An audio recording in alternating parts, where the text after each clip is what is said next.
Assalamualaikum. Hi everyone, welcome back to Learn and Share channel. Gimana kabarnya hari ini teman-teman? Semoga selalu dalam keadaan sehat dan dijauhkan dari berbagai macam virus ataupun penyakit, khususnya COVID-19 yang sedang melanda Indonesia kita tercinta. Semoga COVID-19 cepat berlalu ya teman-teman.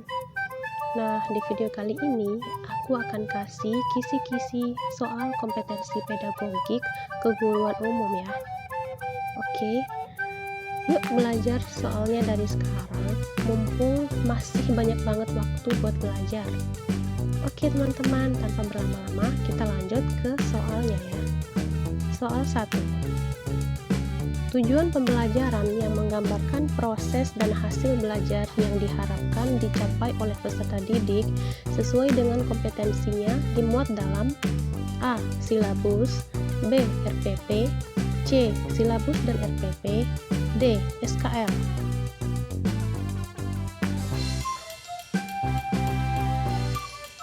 Jawabannya adalah B. RPP. Soal 2. Silabus dan RPP sama-sama sebagai rencana proses pembelajaran. Perbedaannya adalah sebagai berikut. A. Silabus berisi kompetensi dasar, sedangkan RPP mengarahkan kegiatan belajar untuk mencapai kompetensi dasar. B. Silabus bersumber dari standar isi dan standar lulusan, sedangkan RPP bersumber dari standar kompetensi lulusan. C. RPP dibuat oleh setiap guru, sedangkan silabus dibuat oleh tim guru. D. RPP dan silabus keduanya disusun oleh setiap satuan pendidikan.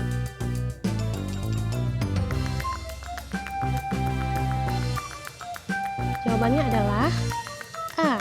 Silabus berisi kompetensi dasar, sedangkan RPP mengarahkan kegiatan belajar untuk mencapai kompetensi dasar. Soal 3. Salah satu prinsip dalam penyusunan rencana pelaksanaan pembelajaran atau RPP adalah A. Materi atau bahan ajar berbasis kompetensi. B. Pembelajaran dirancang dengan berpusat pada peserta didik. C. RPP bersumber dari silabus. D. Alokasi waktu sesuai dengan jadwal pada setiap satuan pendidikan.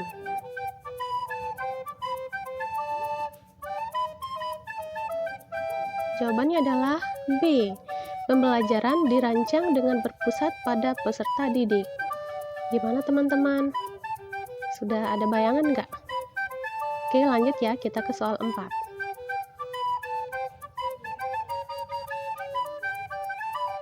Perhatikan beberapa komponen dari RPP untuk mata pelajaran Bahasa Indonesia adalah sebagai berikut. 1. Kompetensi dasar, mengenal kegiatan bermusyawarah. 2. Indikator, menyebutkan 2 ciri kegiatan bermusyawarah. 3. Tujuan pembelajaran, setelah pelaksanaan pemilihan ketua kelas, siswa dapat menyebutkan 2 ciri kegiatan musyawarah dengan benar.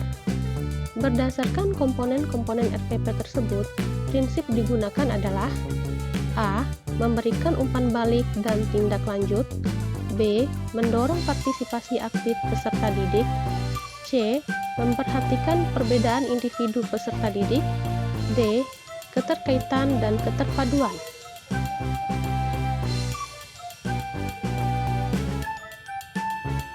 Jawabannya adalah ya benar, D. Keterkaitan dan keterpaduan.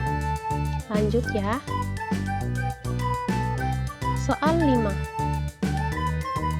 Model pembelajaran yang mempunyai keunggulan antara lain berpikir dan bertindak kreatif, memecahkan masalah yang dihadapi secara realistis, merangsang perkembangan kemajuan berpikir siswa untuk menyelesaikan masalah yang dihadapi dengan tepat adalah A. Role playing, B. Inquiry, C. Problem solving, D. Picture and picture.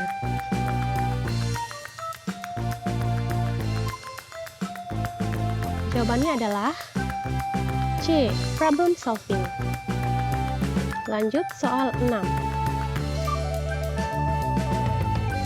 Faktor yang penting dipertimbangkan guru dalam melaksanakan diskusi pemecahan masalah proses pembelajaran adalah A. Waktu yang tersedia untuk melaksanakan diskusi. B. Rumusan masalah yang harus didiskusikan. C. Jumlah peserta didik yang mengikuti pembelajaran. D. Motivasi belajar siswa.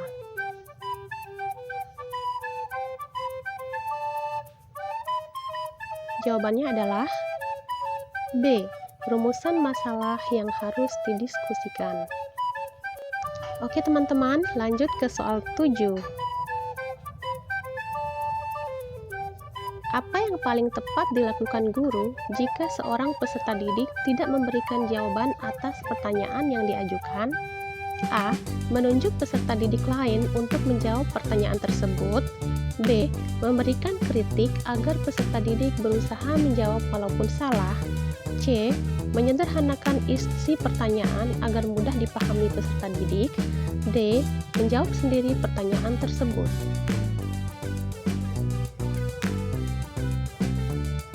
Jawabannya adalah A. Menunjuk peserta didik lain untuk menjawab pertanyaan tersebut. Soal 8.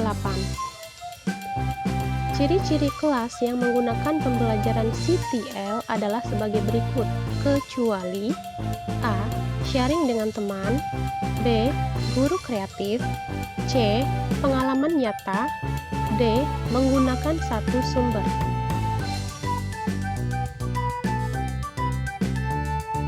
Jawabannya adalah D. Menggunakan satu sumber. Lanjut, soal 9.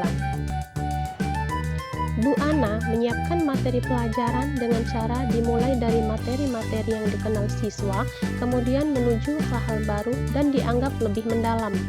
Bentuk pengembangan materi yang disusun Bu Ana mengikuti pola A. Kausal, B. Spiral, C. Kronologis, D. Inquiry.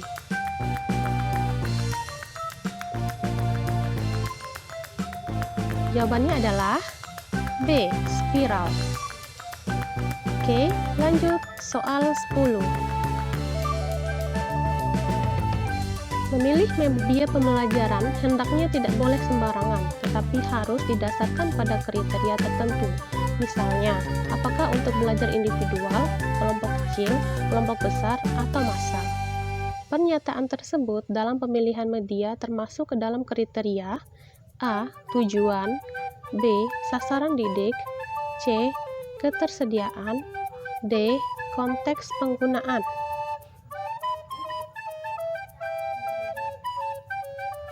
Jawabannya adalah D. Konteks penggunaan. Nah, teman-teman, cukup sekian dulu soal dari aku. Semoga bisa menambah wawasan buat kita semua ya. Jangan lupa subscribe dan like channel ini agar kedepannya bisa memberikan kontribusi yang lebih baik lagi. Semoga bermanfaat ya teman-teman. Wassalamualaikum warahmatullahi wabarakatuh.